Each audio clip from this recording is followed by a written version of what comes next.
Hey there folks, this is GreenXI and this is Let's Play Higurashi. This is episode 22 and it is absolutely boiling here today, like 25 degrees, so I'm just going to be a bit knackered probably. In the last episode we had a really long episode where Rena sort of tried to claw her way into Keiichi's house and kill him off. And then stood outside apologising over and over. So this one is only going to get better. Let's get going.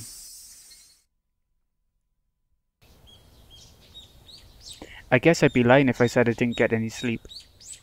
I tried to stay awake all night, but there were definitely gaps in my memory. I guess I kept nodding off and jerking awake in a panic all night. I spent all night hugging the metal bat and sat on top of the futon I used to barricade my door. Waiting, watching just in case someone tried to break in through my window. If I left the spot, someone would break through the door, sending the futon flying and attack me.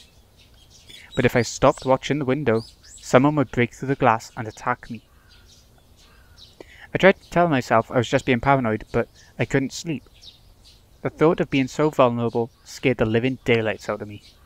If sleep meant taking that risk, I didn't need it. It was so much better to just stay awake. At some point during that endless cycle of nodding off and jolting awake, light began to shine outside, but that was it. At least Rena didn't do anything else then that night. It wasn't so much the morning as it was just the sun simply having risen.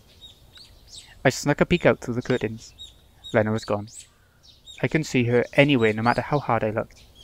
Finally, I could breathe a deep sigh of relief. The night was finally over. I'd be lying if I said I wasn't tired, but I didn't feel like sleeping at the moment. No, I bet you don't. I still had time. But I needed to make my own breakfast, so I'd better get started soon. Skipping school was also an option. With my mum gone, it'd be easy to play hooky. Honestly, I debated it. The risk involved in leaving my house was incalculable, so staying holed up in here was probably my safest option. But staying here wouldn't solve anything. Ushi-san wouldn't help me without cold, hard evidence. Neither he nor my parents. So, unless I found some sort of proof, these relentless nights would never end. I stretched my body, tilted my head back, and closed my eyes just like I did every morning. I just roll out of bed and bang my head. I regulated my breathing and regained my senses. Calm down, Keiichi Mayabara. Let's go to school. Let's wait until they set their trap for me. But that didn't mean I was just going to twiddle my thumbs. I needed to avoid that trap and skewer irrefutable evidence. Take note of the plates of any car that drive by. If I see someone suspicious, check their clothes and face. Is he going over the top or what? I wasn't just protecting myself, I was preparing myself to turn their attack against them and retaliate. The tension was similar to when two samurai were both aiming to slay each other with a single motion as they drew their katanas. I was not at a disadvantage. I would have a chance to retaliate. I finally felt a bit of courage growing in my chest. Alright, let's go to school.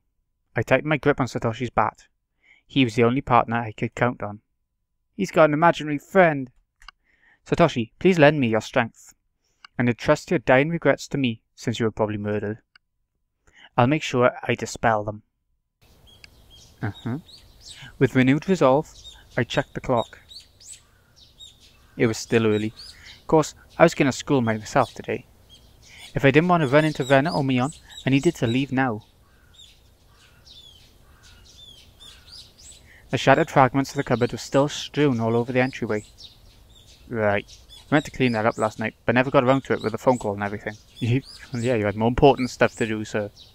If my parents came back and saw this while I was at school, I would never hear the end of it. Still, I'd be wasting time if I cleaned it up right now, and considering what would happen if I ran into Rena or Mion, it wouldn't be too late to clean it up after I got back home. Making extra certain that the doors were locked, I left the house. Oh, what's this day in school going to be like? My uniform was still covered in mud from yesterday, so I left it in the washer. Today I was going to school in a tracksuit. By wearing a different outfit this morning, my mind was forced to accept that today was different from yesterday. I had a hunch. Oh, it's this song again, I love it. Today might be the day I get killed. Keep your guard up, Keiichi. The only one who gets to decide if today is my last is me.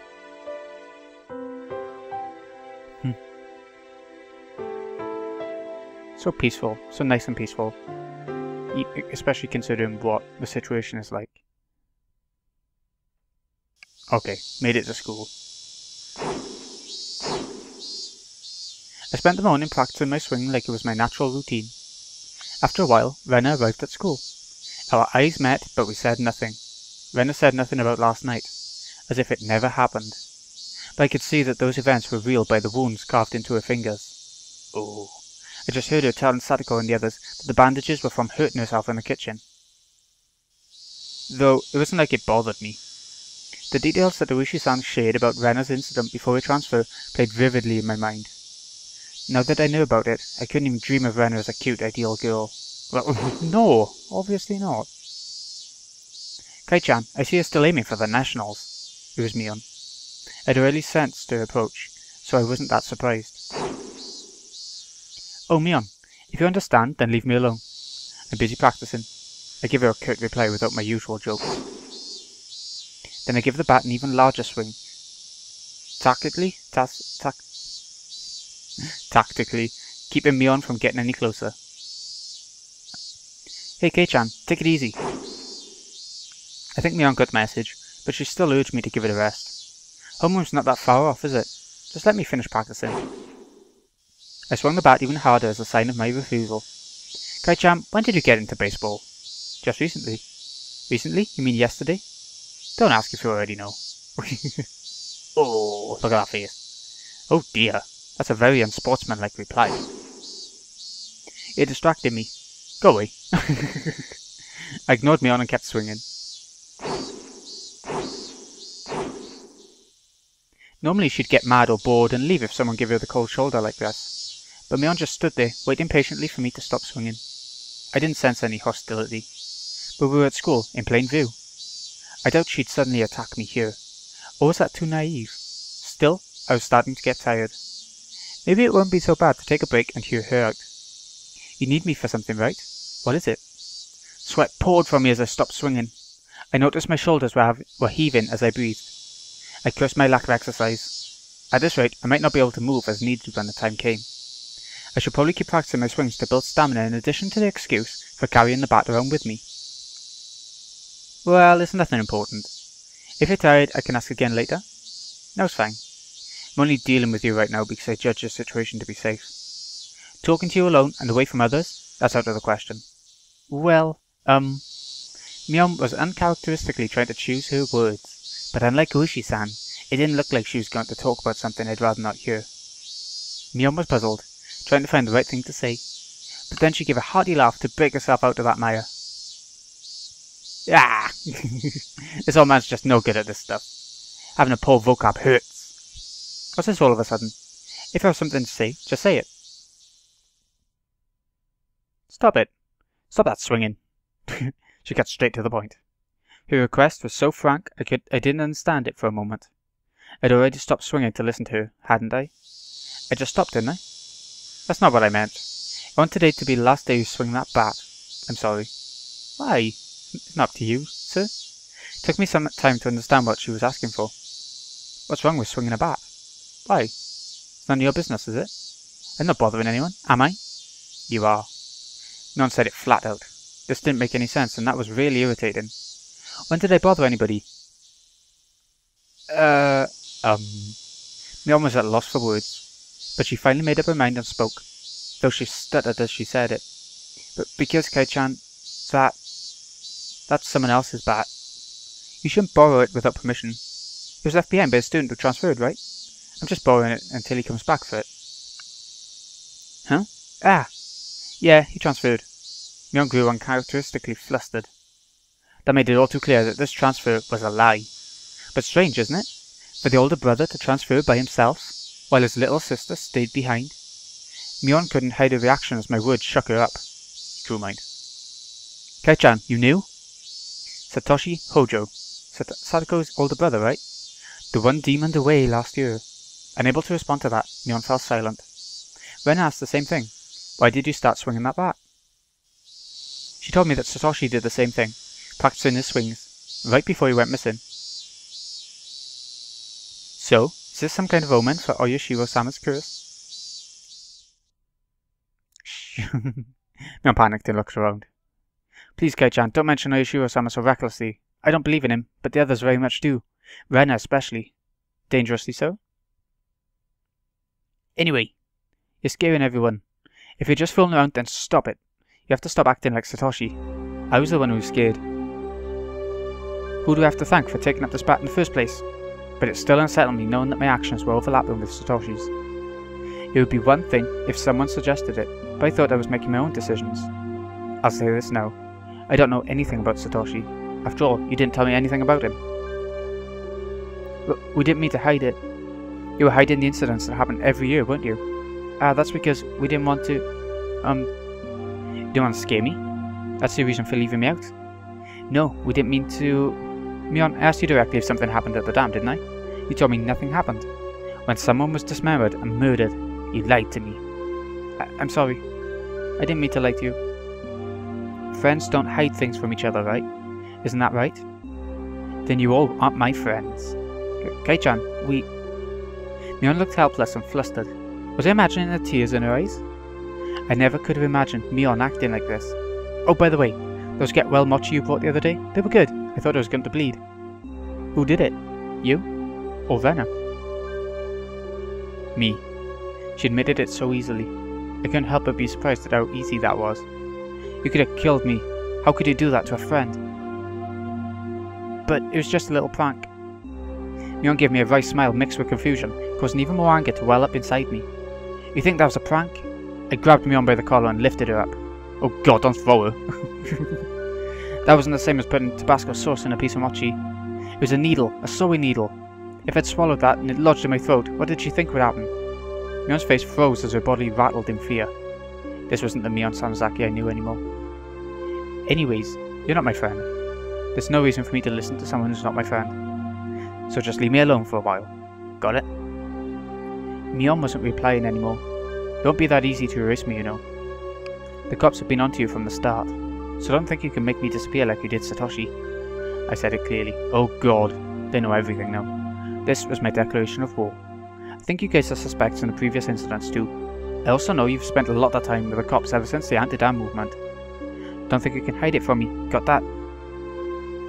How did you know? Mion stood there with a dumbstruck look on her face. That was when I heard the principal ringing the bell for school. It was time for morning homeroom. Let's go. The class representative needs to be there, right?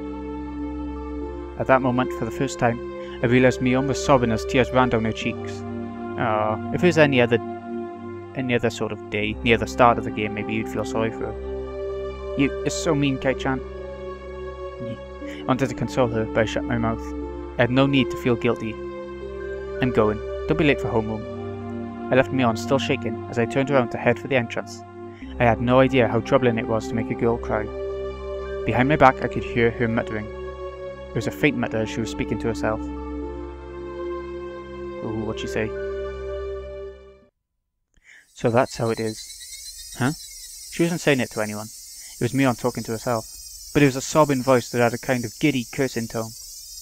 I inadvertently stopped and turned back towards her. So it was, that bastard. He leaked it all to Kei-chan. She balled up her fists as her tears continued to rain down. She glared at the spot at the ground, with a terrifying, yet smiling face, cursing. A chill ran down my spine from that demonic expression.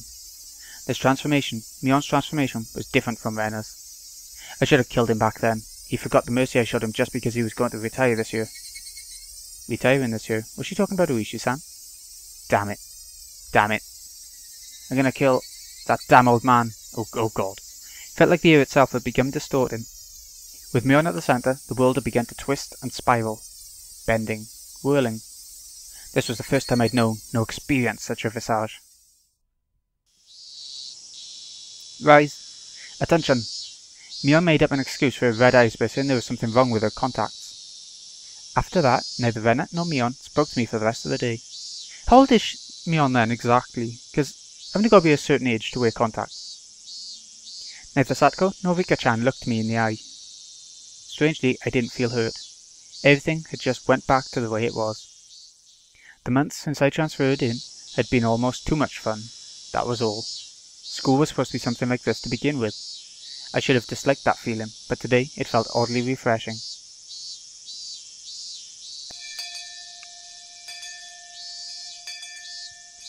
The bell rung, sounding the end of the monotonous school day, which had felt so tense, yet so dull. Since it would cause a lot of unpleasant memories, if they asked me to join into the club activities, I would promptly start preparing to go home without even looking at them. I stuffed the contents of my desk into my bag, wrapped my hand around Satoshi's now familiar bat, and began heading towards the entrance. I was assailed by both the exhausting relief that nothing had happened today and the tiring possibility of the same thing repeating tomorrow. But deep down inside me, far beneath in the recesses of my heart, achingly, I knew this would be the last day of this cycle. I couldn't tell how the ending would be, whether it would end as I wished it to end, or if it would end as I hoped it wouldn't. Regardless, in my current state, there is something more important than how things would end. There is something I wanted to know. Why did I have to be killed? How did it come to this? Why? For what purpose? The sunlight was relentless. The sun, the heat, even the air. They wouldn't give me my answers. Or could it be that the cries of the Higurashi were desperately trying to tell me something? Somewhere, mixed in with their shrieks, Tomitaki-san and Satoshi were also probably trying to tell me something. I simply haven't been able to realize it yet. When I do realize it, I wonder if I will be amongst the Higurashi fruitlessly crying to the next victim. Glancing down at my feet, I saw a Higurashi on its back, spasming weakly. Breep breep. There was still much of the summer left, yet this one was already chirping its last song. I couldn't tell what it was saying, no matter how hard I listened. But I had to try. What's it saying, Keiichi? I had to try to listen to what it was desperately trying to tell me. At that moment, the shrills of the Higurashi ceased all at once, as if they had huddled together, fearing that the person who brought them to their dreadful fate had arrived. There was no mistaking it. A presence was approaching. The sound of footsteps was almost non-existent. If the Higurashi hadn't warned me by ending their chirping, I wouldn't have noticed. My exhaustion left me in a heartbeat. In its place was a rush of adrenaline that sharpened all of my senses. I was just barely able to hold back that creeping, suffocating feeling of horror. It wasn't something I could hold back for long, but in this moment, when I needed to be razor sharp, I was able to retain my composure. I wasn't going to shout like I did yesterday. I hid myself calmly among the trees, waiting for my pursuer's shadow. Could I get them to pass by me? No. Since I was able to hear their footsteps, they were probably also able to hear mine. They might have already been able to tell that I'd hidden myself and was holding my breath. The person tailing me, was it Rena, just like yesterday? If it was Rena, I wouldn't hold back. I could just yell at her and make her go ahead like yesterday. If it wasn't Rena, it would depend on how they acted, I guess. The footsteps ambled closer. I swallowed, wiped my clammy hands on my pants, and readjusted the grip on the bat. I could tell that the fear that I had beaten back once was now waiting for another opening to come at me. Who could it be? I peeked out from behind the tree at the person following me. Oh, hello. My imagination hadn't led me astray. It was Rena. There was a bit of relief as I realised there was someone I knew, but that feeling left me in an instant. This wasn't the same Rena that I knew. Nope. Her eyes were dark and lifeless, but her mouth appeared as if it was carved into a crescent. Yes, it looked like she was grinning slightly. And in her right hand was an axe. Oh shit. I hid myself behind the tree once again and recalled the unbelievable sight I just saw.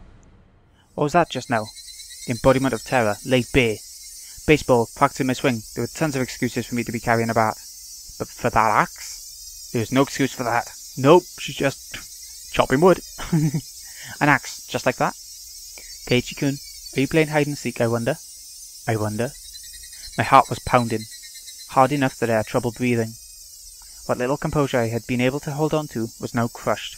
In its place, cold sweat gushed forth, covering my entire body, letting me know precisely what kind of emotion had taken hold. Not good, not good, not good. I wasn't able to hide myself completely. She already knew I was here. Were you trying to scare me? I wonder. I wonder. I decided that it would be better to reveal myself now, since there was still space between us, than to allow Rena to come any closer. I adjusted my grip on the bat again, readied myself mentally, and stepped out from behind the tree. I found you, Keiichi-kun. Well, you didn't find him, he came out. Rena was pleased that she found me, eliciting a mysterious giggle.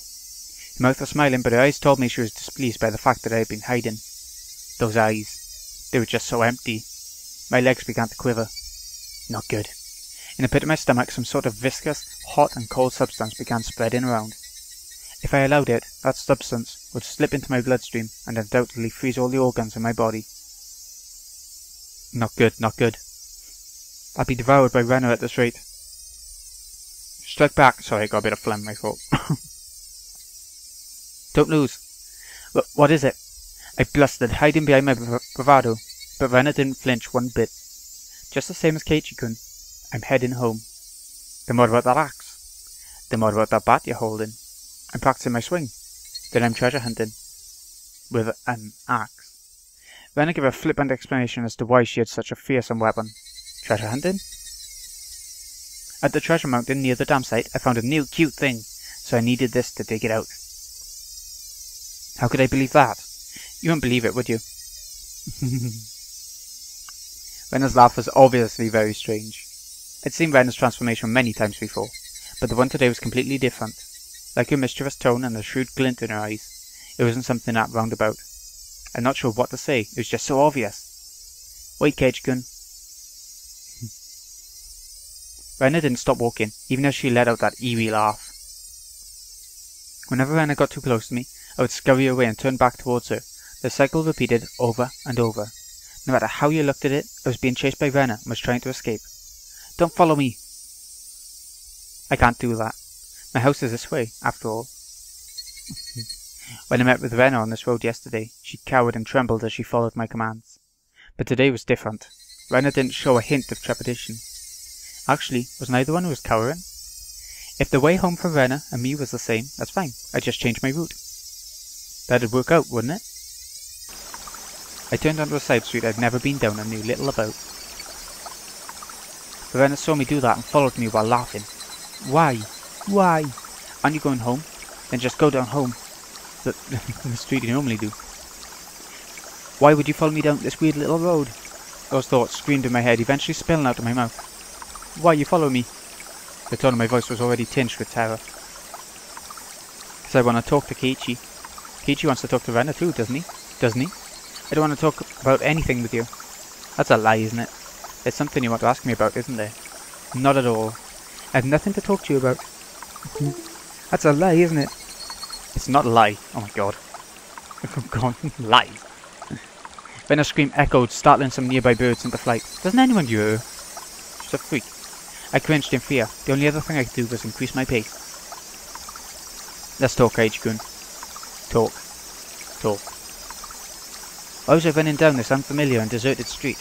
Doesn't Keiichi-kun have something he's worried about? Nothing at all. I'm not worried about anything.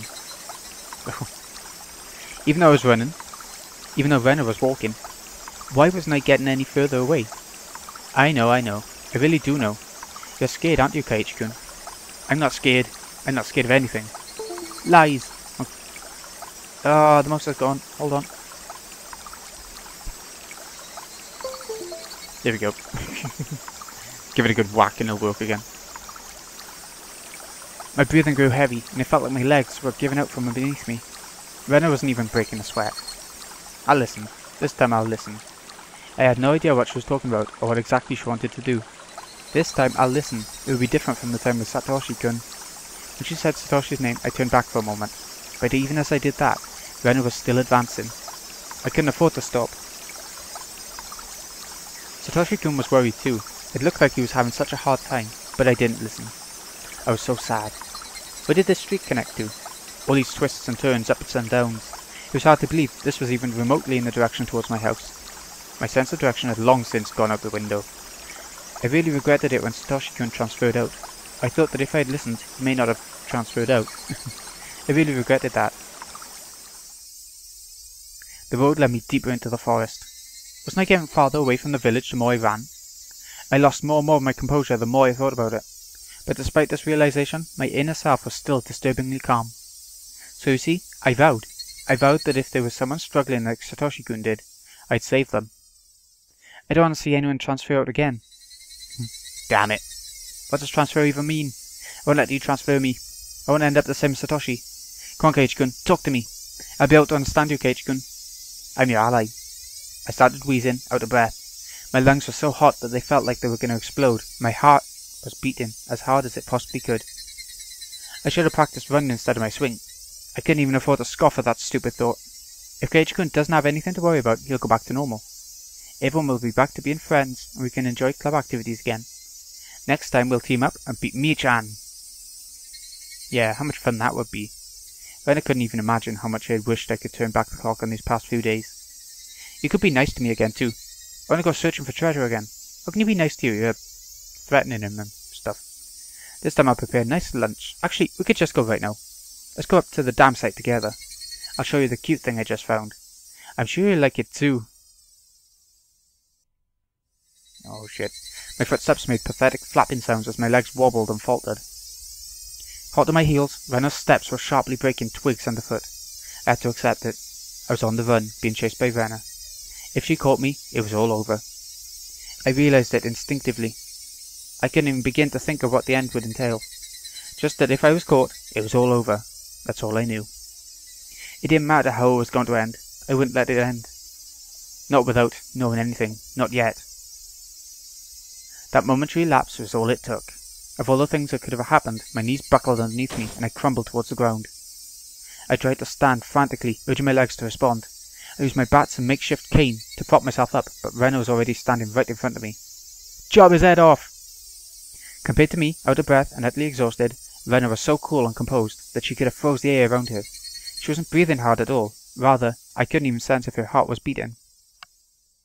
Are you afraid of something, I wonder? It's not like you to tremble, Keiichi-kun. Her expression looked almost affectionate. Those soulless eyes, that mask of affection.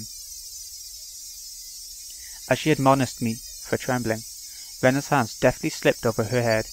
The blur of arms as they moved made me feel as if I was staring at the godliness of a thousand-armed Buddha. Then as both of her hands met above her head, the axe that she held came into focus. I stared up at it in disbelief. It was all I could do. Tell me, what happened to Satoshi? Rena stayed like that, with that axe raised above her head, and solemnly opened her mouth. It was as if she was expressing a farewell to a friend she was never to see again. That cruel scenario resided somewhere in her actions. I told you, Satoshi-kun transferred. Out. Enough of that transfer crap. It means demoned away, doesn't it? Doesn't it? You can tell me now, can't you? Who made Satoshi disappear? Was it you? Mion? Or someone in the village? Answer me! I became frantic the more I screamed, but Rena did nothing but maintain the smile frozen on her face. I have no idea what Keiichi-kun is talking about. Then I'll say it in a way so you do. Who is the perpetrator of this chain of mysterious deaths? You seem to be confused, Keiichi-kun. What? There's no human perpetrator. Everything is by Oyashiro-sama's will. Isn't Oyashiro-sama's curse just superstition? You believe in that too? It's not about believing or not. Oyashiro-sama exists. Period. Rena's gaze grew even more gelid. Some weird words being used in this game. The ferocity of her stare was so intense, not allowing me to question anything. There's just no way that something like Oyashiro-sama could exist. You don't believe in Oyashiro-sama? There's no way I could believe it. There's no way it could exist. It exists. He exists. Keiichi-kun should have felt it personally. I never felt something like that. Keiichi-kun, haven't you felt someone apologizing to you before? Constantly, on top of that? That was just you. All noise from the outside world disappeared. Only Rena's voice resounded, loudly and terribly. You see, until you forgive them, they'll always be with you. At school, at home, at your bedside. I couldn't understand what Rena was saying. It came to me too. Oyashiro-sama did. That's why I transferred and came back to Hinamizawa. I don't understand. I don't understand. What does transfer even mean? What was Rena saying? Has Oyashiro-sama come to you as well, Keiichi-kun? I'm probably the only one who you can confide in. I won't let you transfer it out. Okay. Ooh. Rena's demented laughter clanged around inside my head. Was Rena saying Oyashiro-sama came to her as well? That's right. Last night I had heard about that when I asked about Rena.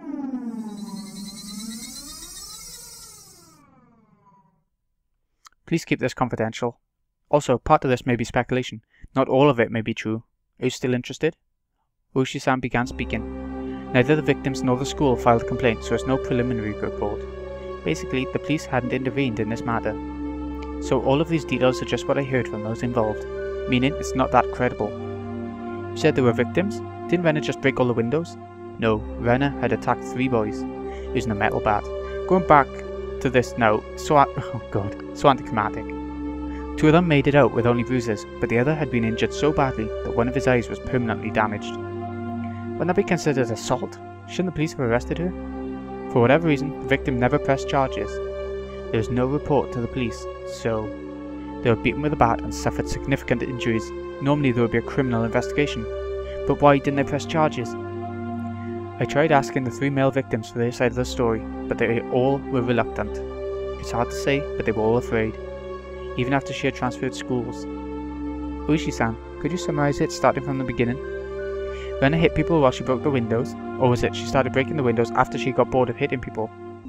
They sounded similar, but the meanings were drastically different.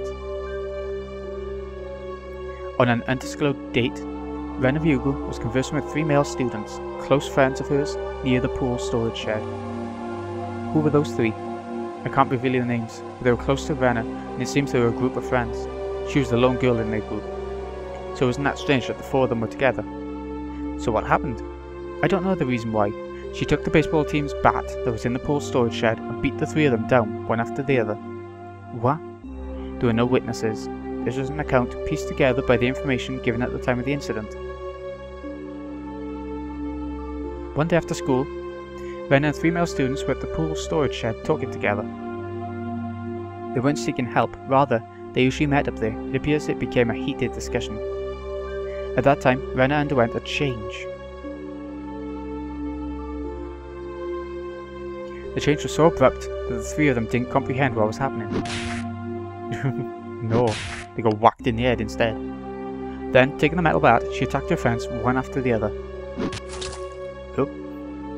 Leaving her friends covered in blood with gashes on their head, she made her way towards the school building. And that's when she destroyed the glass and stuff. Then she broke the glass windows one after the other. A few minutes later, a teacher appeared on scene and subdued her. What was this change Rena underwent? What matches up in the statements from the 3 was a sudden change, the point that there was a transformation. I also could recall Rena's transformation. I'd seen that change many times before.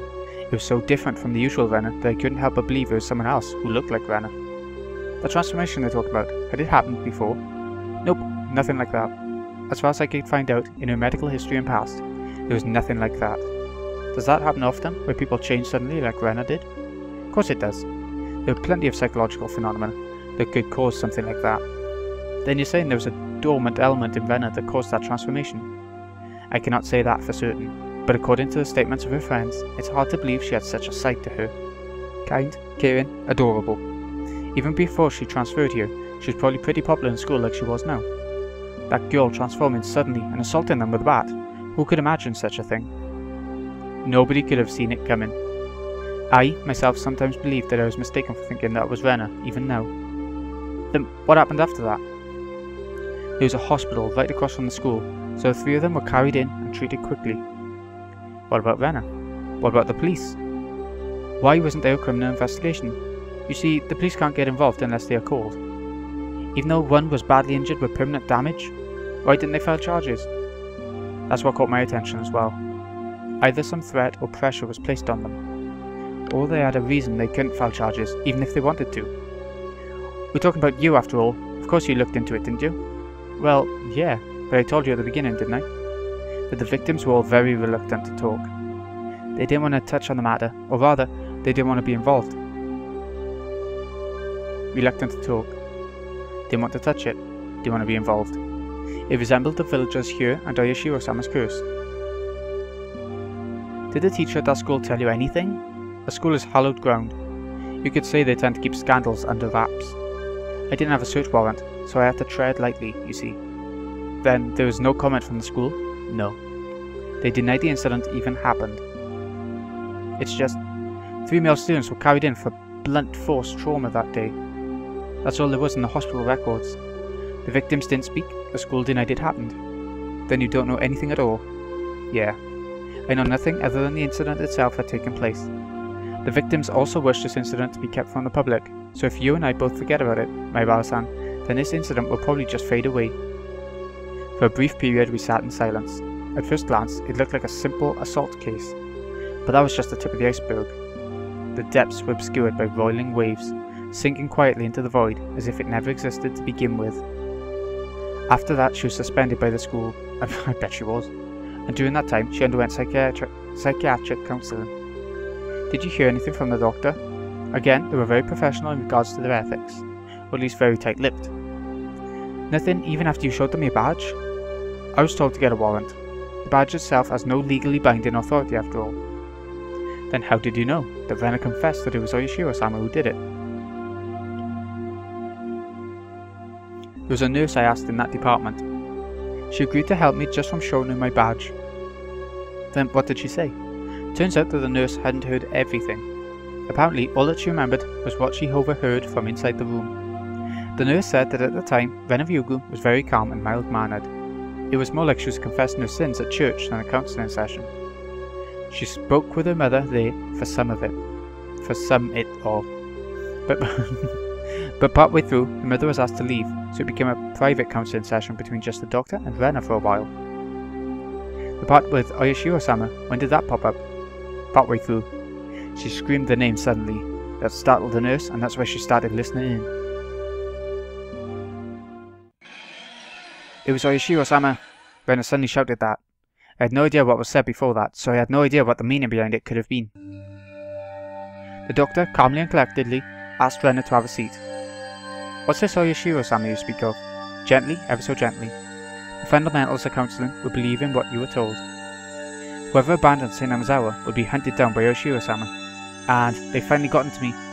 That's the town you lived in before you moved here, isn't that right, Ryugu? I didn't want to move, but because of my mom and dad's circumstances we had to. But Oyashiro-sama wouldn't allow it. Ryugu-san must have lots of friends in Hinamizawa. Even now you must be missing them dearly, don't you think? I want to go back to Hinamizawa. No, it's not that I want to go back, I have to go back. I should have gone back much sooner, but now it's too late. Oyashiro-sama has come. Oyashiro-sama is the name of the god in Hinamizawa, isn't that right? Everyone knows it's Hinamizawa's guardian deity, and if you ever try abandoning Hinamizawa by leaving, you'll incur his wrath. You had moved quite a while ago, didn't you? Then, it was just now that this god has arrived. Is that what you're saying?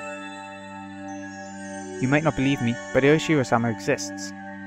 That nurse was then asked by another nurse to do something and left the room. That was all she remembered. That it was Oyashiro-sama's doing, right? I do believe there is that kind of superstition in Hinamizawa, that if you leave the village, then you incur Oyashiro-sama's wrath. You should be familiar with this part, my Bar-san. I knew very well what those scorned by the village incurred.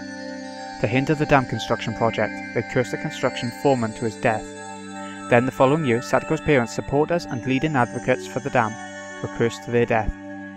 But this was the first time I've heard of the curse incurred by leaving the village. It's my first time hearing that. I can understand outside threats being cursed by the village, but why also villagers who leave? Normally people who leave villages aren't supposed to be cursed, right? I know it's a bit strange to say it, but I could see it as a rule. The people who come in here are the ones who would be cursed. Far from Jupiter, far from his thunder. Curses weren't something to chase after people that leave, were they? Ushi-san pondered for a bit over on the other end of the receiver, then began speaking again. Well, I told you of long ago when Hinamizawa was called Onagafuchi, didn't I? I recalled hearing that. Long ago, Hinamizawa was feared and respected as a village of ogres. The villagers at the foot of the mountains worshipped the ogres, so Onagafuchi was hollowed ground that you could never enter. It came to be said that if you entered carelessly, you were cursed by Oyashiro-sama. Those who set foot in Onagafuchi, in other words, Hinamizawa, would be cursed. I could understand that. I know that, but for leaving to also be no good, that's... Also the ogres, you see, they were being strictly watched by Oyashiro-sama, so they would not enter into our world. In other words, Oyashiro-sama probably restricted interaction between Onagafuchi and the rest of the world. I see. I finally understood what sort of thing Oyashiro-sama was. So basically, Oyashiro-sama is more like a warden than a protectorate deity, I guess, trying to keep this place isolated from the rest of the world. I guess that's how it would seem. I'm sorry, I don't know very much myself. This is mostly what was passed on to me from my grandmother. I could understand it a bit better if it was like that. Those who came to Hinamizawa would be cursed, and those who tried to leave would also be cursed. So, because Rena originally lived in Hinamizawa, and moved away, she fulfilled the requirements for being cursed. So that means that because Rena moved away against his wishes, she was cursed by Higurashi-sama. Is that what it adds up to? In short, that seems to be what it points to, I guess. As a matter of fact, soon afterwards, they did move back to Hinamizawa after all. Those who abandoned Hinamizawa and left were cursed. But then, why only Rena? Shouldn't Rena's parents also have been guilty of the same transgression by moving away and have been cursed? Also in this day and age in Japan, shouldn't there be a lot of people coming and going? If every single one of them was cursed, then it would be insane. But in reality, it wasn't that big of a deal at all. At most, there would be one person dying, one disappearing on the day of the Watanagashi. I don't like saying at most though. Well, anyways, it's a lot I still don't know. Even if it was Oyashiro-sama's curse, it doesn't add up as to why her classmates, the victims who were beaten with a metal bat, wouldn't press charges. You don't think the victims are cowering because they believed that a terrible curse had befallen them, do you? Of course I didn't want to believe it. But more importantly, I just realised something else. There was another bizarre connection that Rena made between Oyashiro-sama's curse and metal bats. Satoshi fell victim to Oyashiro-sama's curse and went missing. I'd recently learnt that Satoshi had also become infatuated with a metal bat right before he disappeared, just like me. Everyone loves their bats. Then Rena as well. She was affected by Oyashiro-sama's curse. She confessed that much to the doctor.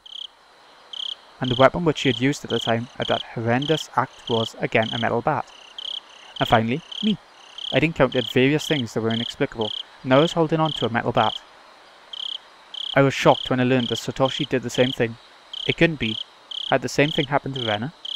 But there was one critical difference between her and Satoshi's case, that being, Satoshi went missing after falling victim to the curse, but Rena was still here. Both of them had fallen victim to Oyashiro-sama's curse, yet they were met with different endings. And finally, me.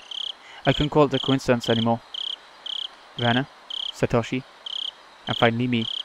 Could it be that I really was under Oyashiro-sama's curse right now? No, more importantly than that, what should I do now? Satoshi had been demoned away, vanishing without a trace. Rena was fine. Fine. Rena had undergone a change. I could only believe that there was something that wasn't Rena residing within her. And here, right now, it was standing before me. Yay, back to the main story. Rena, please tell me, what will happen to me? Rena stood imposingly, not answering. Satoshi disappeared, but Rena didn't disappear. So, what will happen to me? I had never heard such an unpleasant laugh before. It had become akin to the sound of her breathing. It was no longer a voice or an expression or feeling. Don't worry, I'll save you. That's mighty kind of you. Rena took one step forward, still holding the axe high above her head. Now then. One step closer, Rena's face spread out to fill my vision. Speak. One step closer. Rena's nose was close enough to touch mine, and was still pushing closer. There's something you want to say, isn't there? I'll listen. I'll save you, okay? Speak, okay? Speak, okay? I slumped down, landing squarely on my butt. It wasn't for some pathetic reason. It was all I could do to get as far away from Rena. Oh god, she's going on for 2 lines now. 3! Ooh! I had the gut feeling that I couldn't let her laughter end. Because when that laughing ended... The moment I picked up on that feeling, my body moved by instinct. I sprang to my feet so fast, even I couldn't believe it, and pushed Rena away with both hands. Rena was as light as a feather, thrown about by my unbalanced weight of the axe. She was sent backwards as if she had been carried off by the wind. After confirming that out of the corner of my eye, I dashed off at full speed. I was the perfect picture of fleeing like a greased pig. Get away from Rena. Run away. Survive. I couldn't think of anything other than this. While I was running, I remembered I'd been holding onto a bat the entire time. Such a worthless weapon. I couldn't believe I'd forgotten about this weapon at such an important time. I sped even farther down the winding path. I didn't even feel myself gasping for breath or my legs getting heavy. My body understood it as well. If I didn't run away from here, I wouldn't live. I could hear the laughter of that simulacrum of Rena coming from behind me. Oh, okay. It rang through the trees and in my head and slowly chiselled away at my sanity. The grove of trees thinned out, my field of vision suddenly expanding. Where was this? For a moment I was bewildered by the scenery, and I felt I knew, but couldn't quite remember. I quickly realised it was the damn site. The fact that I dashed madly and ended up in a place like this gave me a bad feeling, like I was following some unscripted plot. I had a good view of my surroundings, but I didn't see a single soul here. I'm sure all of this part, this whole chunk with Rena and everything, was skipped out of the anime, funnily enough. It was a terrible spot for someone on the run, but there was no better place for an attacker. My heart was already on the verge of bursting. The muscles in my legs were screaming, but I didn't care. If I stopped here, then they might not even be able to scream for much longer.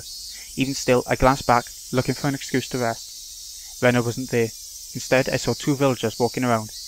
I breathed a sigh of relief that it wasn't Rena, but a third party. Except the voice inside me rang the alarm once again. Villagers walking around weren't suspicious in and of themselves, but it bothered me. They both were rough-looking clothes. Empty-handed, they definitely gave the impression that they were just out for a walk. But at this time of day, two adults wandering around without a purpose was enough to raise questions. But more than anything else, those eyes. They weren't chit-chatting while walking. They were both silent, heading forward, looking in my direction. Was it the end of my rope and finally started imagining things? I should run away. That was probably the best choice. If they weren't involved, I'd lose them easily by running. If they were part of the group after me, then they would come running after me. Either way, unless I hurried up, Rena would catch up with me. That's right, I was gonna run. Deciding that, the moment I began to turn tail, both of them rushed towards me, as if they knew exactly what I was thinking. Somewhere inside me, I jumped to the conclusion that Rena was the only thing I needed to be afraid of. I made the assumption that I didn't need to fear anything else. But right now, I realized just how blatantly wrong I was. Suddenly, the story Higurashi-san told me about the demons all leaving the village to hunt prey floated through the back of my mind. I could tell they were both coming after me without even turning around because of their frenetic footsteps. It was frightening, being unable to shake Rena off as she slowly closed in on me. This didn't even compare. Being pursued with such violent ferocity, the straightforward horror was unparalleled. One of the pursuer's arms grazed my shoulder. Now it wasn't just their frenzied footsteps, but also the distinct sound of their breathing that I could hear. No, I could practically feel them breathing on me. They were already right behind me. Calm down, Keiichi. Yeah, calm down, it's only, people chasing him. Still, when at full tilt, I felt the surrounding area go still. No, it felt like time itself had stopped. I turned my head back slightly in that frozen world, realizing how close my pursuers had gotten to me. I couldn't win against the legs of an adult. In less than the time it would take to blink twice, when this frozen time began moving again, they'd be right on top of me. On top of me, and then? Don't think about that, Keiichi. First, realize that you won't be able to shake them off like this. If the fact that you can't get away was a given, then you need to make a decision. Go with the right leg or with the left. You just need to decide which one. Let's go with the left. The moment I decided that, the temporal singularity burst into pieces. Right. Left. I swung the bat in a wide arc with my right arm. Using that inertia, I stopped and suddenly spun. What? The two of them were clearly startled. Momentarily losing sight of me, both their outstretched arms ready to grab me instead grasped at empty space. The man on the right, I applauded him being able to figure it out. Spun around to the spot I shouldn't have been and faced me in astonishment. But it was too late. I didn't even need to swing my bat.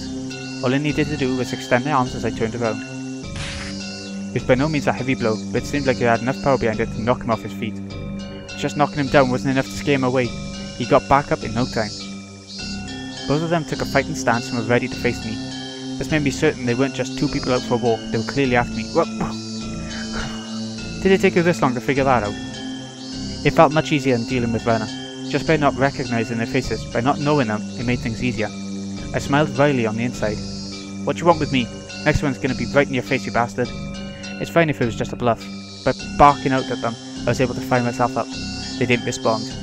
They spread out to either side of me with unbelievably calm expressions on their faces. One of them would grab onto my bat, and the other would hold me down. Was that their plan? Taking on both of them at once would be impossible. Hot sweat poured from every pore in my body. Then I'd just have to settle it with the first move. I'd step in and strike the first one down. Narrowing my target down to the man on the right, who had already been knocked down before, I stepped in and swung with all my might. There was no way for an unarmed person to guard against it. It would cause immense damage. If they blocked it with their arm, their bone would snap like a twig. If they turned their back to it, then it was possible that the blow would travel all the way to their vital organs.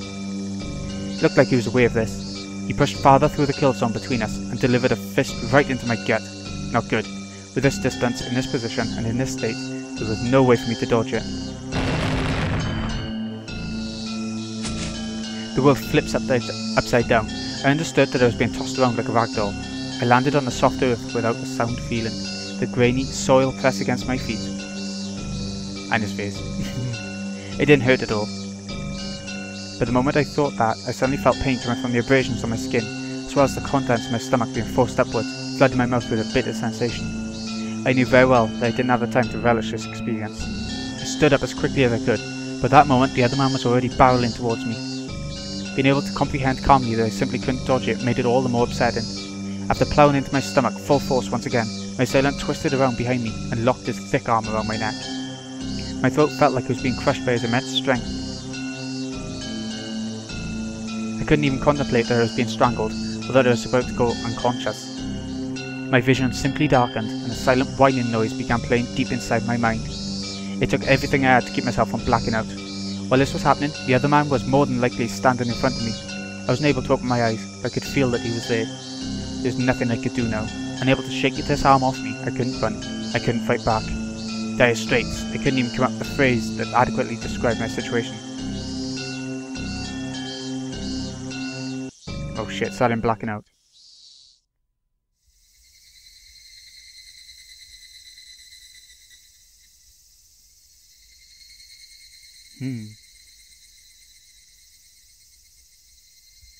We're definitely coming towards the end, aren't we? You can tell that.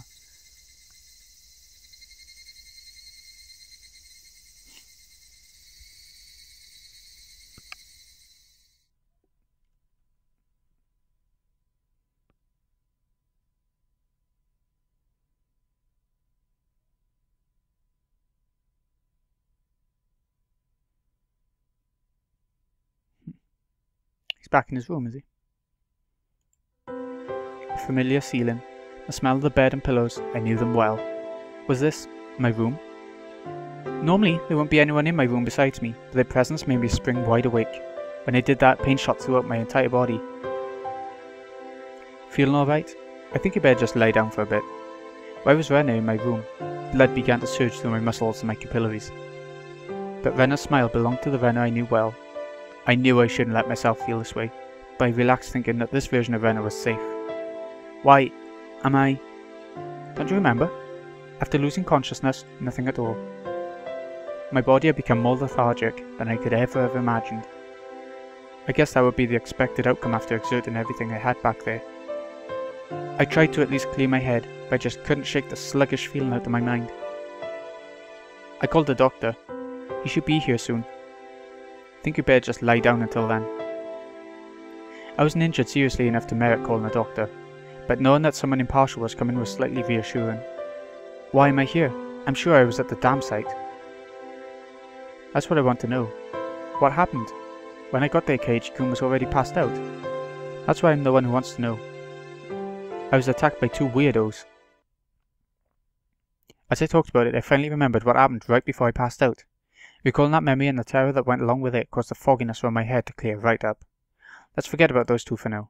I didn't expect Rena to be nursing me. I thought Rena was trying to kill me. She would have had the perfect chance while I was unconscious.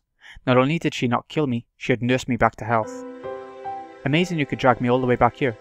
Wasn't I heavy? Looking at Rena's delicate frame, it was hard to believe that she had not only gotten me back home, but even dragged me all the way up to the second floor. She even needed help getting Mr. KFC guy out of the tip. Did she have some help? Don't you remember, Keiichi-kun? Rena appeared a bit surprised, but still kept her smile. I only propped you up on my shoulder. You said you could walk on your own, and that you were fine. You don't remember? I didn't remember. My memory was fuzzy after the point where I lost consciousness. What about those two? Huh? When you got there, Rena, the ones with me, or rather those two guys? There wasn't anyone. She said it bluntly. The way she stated it felt slightly unpleasant. I was just too timid at that time. I might have been able to force some answers out of Rena, but if I did that, then this kind Rena might transform into the scary Rena who I didn't know. Fearing that, I didn't press any further. Thinking about it, it was the obvious choice. If both those men were there, I don't think Rena would even have stood a chance. I couldn't find a way to explain it unless I assumed she brought me here after those two were already gone. Rena was still smiling. Her eyes sparkled warmly. Are they? Yet, I felt like I was hallucinating when I saw something. Something akin to a shadow slowly creeping across her face. That small omen sent shivers down my spine. While Rena was still Rena, I needed to make contact. I needed to contact Keiichi-san. Rena stopped me when I tried to get out of bed. She said it would aggravate my wounds, so I should sleep. I'd like to go to the bathroom though. Ah, sorry. Rena couldn't say anything else. While Rena stayed in the room, I quickly went downstairs to get the phone receiver in the living room. When I approached the front door, the doorbell rang. It must have been the doctor Rena had called. It was strange for a patient to welcome in the doctor who was making a house call, but it would be incredibly reassuring to have him here for the considerable time it would take Keiichi's to get here. I carelessly opened the door with that simple assumption, and regretted it almost instantly. Hello, Mion. Oh, you look just fine. I heard you collapsed, so I came to check up on you. How did you know I collapsed? I heard from Rena over the phone. Do I need any reason other than that? I understood why she would call a doctor, but why Mion too? Rena was descending the stairs behind me. Rena, doesn't Keiichi look pretty alright? She made me worry for nothing. That's true. Maybe I worried for nothing as well. They both began laughing. It appeared to be cheerful laughter, but I couldn't shake the feeling that there was a darkness looming over them. Whoa, what's up with the shoe rack? How did it get like this? The shoe rack that had smashed to pieces had been like that since yesterday. I fell, you see, and the bat I was holding at the time slammed into it. This is what happens when you swing around something you're not used to handling. I kept the fact that it was none of their business to it myself. But leaving it like this will really startle your parents when they get home. That's what you were thinking before as well. I'll fix it up for you later. Now, come on, Keiichi. The terminally ill need their rest. Come, back in bed. Both of them urged me upstairs. I had no chance to call Keiichi-san. I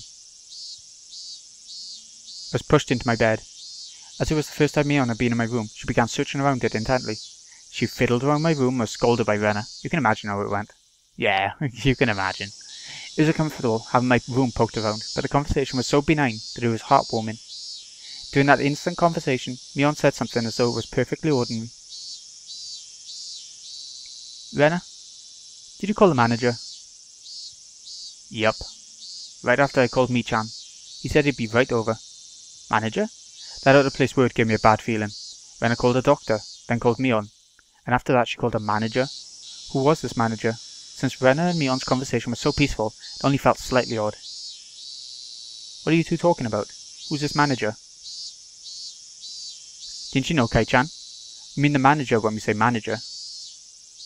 Like the director of a movie, or like a foreman of a construction site. Okay. I dug through all my memories for a manager who might have business with me. Only one thing came to mind. What Rena had just said. The construction site foreman. The very first victim of the first incident, the dismemberment of the damn construction site. The foreman? But that was strange. He was supposed to be dead. There was no way they could call him. I don't understand what you guys are talking about. What's that manager have to do with me? You said he was coming. Did you mean to my house? I asked one obvious question after another, but all the two of them did was smile coolly at each other. There's a huge difference between how the two of them appeared and how my suspicions were playing out. Slowly, I felt discomfort and panic welling up inside me. I couldn't understand what Rena and Mion were talking about. Keiichi, you've gotten into baseball lately, haven't you? Pretty sure the manager will be happy to hear that. So who is this manager? The manager is the manager. Okay. So who's the manager? They're not going to answer, are they? Rena and Mion looked at each other and laughed haughtily. That disturbing cackle unpleasantly resounded around me. Oh, there's something not quite right here. That laugh, long enough to be unsettling, ended abruptly. Oh yeah, we should finish up before the manager comes. You remember, don't you, Keiichi? Her face was laughing, but Mion's eyes told a different story. Remember? Remember what? Keiichi-kun, had he forgotten, I wonder? About the penalty? About the penalty? Did you really forget? The homework with the mochi. The homework where you were supposed to guess which one Rena made? You forgot about that homework, didn't you? I certainly did have that homework, but I had thrown away the rest of the mochi after I found that sewing needle, so I wasn't able to answer which one Rena made. The penalty for that? Why now? No doubt my question was written all over my face. The answer to my question was that dry laughter. I could no longer make heads or tails of anything. I began to think that this entire day was somehow insane. Strange. Incomprehensible. Being chased by Rena, attacked by strange men. The penalty Mion and Rena were talking about. What were those two laughing at?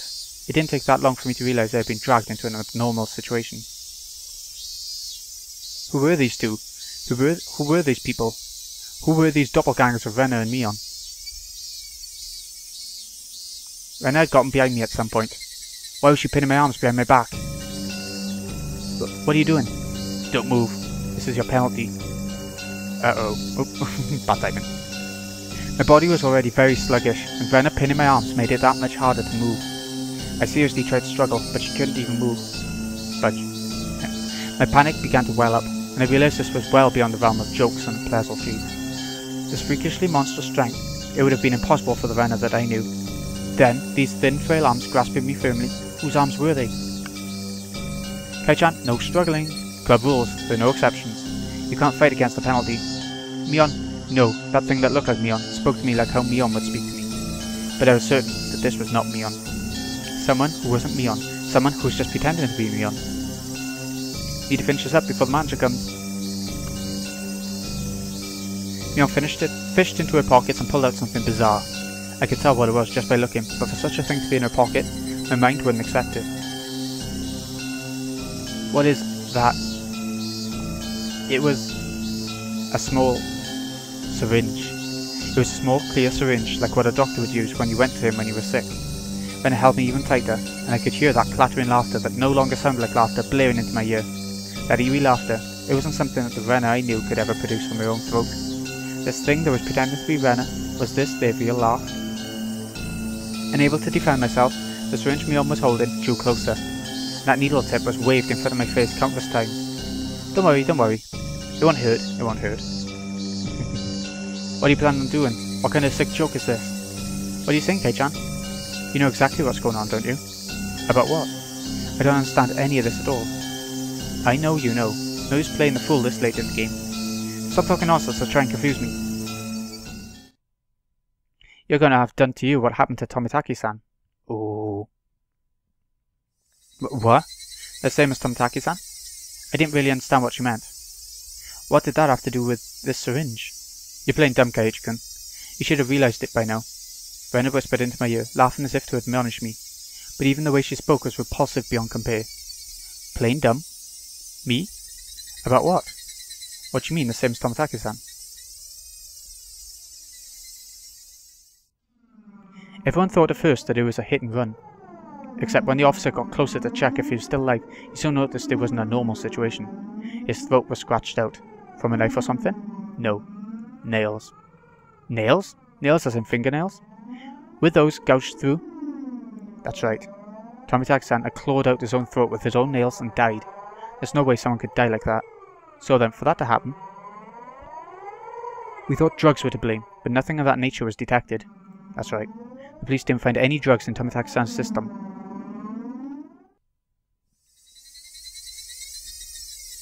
The police told me they didn't find any drugs in his body. The two of them laughed together with that sickening laughter. Of course they'd laugh. To assume that such a medicine didn't exist just because the police didn't know about it was completely foolish. Meaning, the drug that caused Tomitaki-san to die in such a bizarre manner did exist. If Mion injected this into me, then that would probably be all the proof that I needed. That would basically mean I'd end up the same as Tomitaki-san. Become hysterical, scratching up my throat in my last moments, then die. For such an outrageous drug to exist, for Mion to be holding it, and that I was about to be injected with it. At that moment I did not feel there was any need whatsoever to question it. What kind of idiot, when he's trying to dodge a ball flying straight for his face, has time to think of a reason as to why it's flying at him? Just give up. Alright then.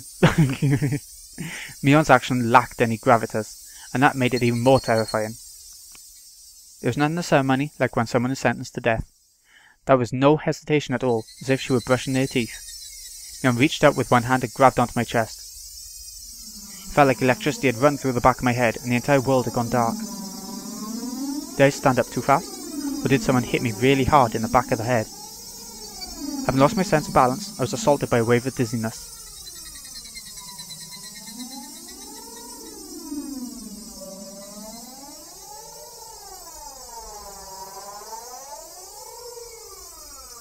Oh, and this is the end of the chapter part, or the chapter altogether, I'm not sure. I was hoping it would come soon actually, because once again it's quite a long episode, and I'm sure the last episode will be quite long as well. No reason why it wouldn't be.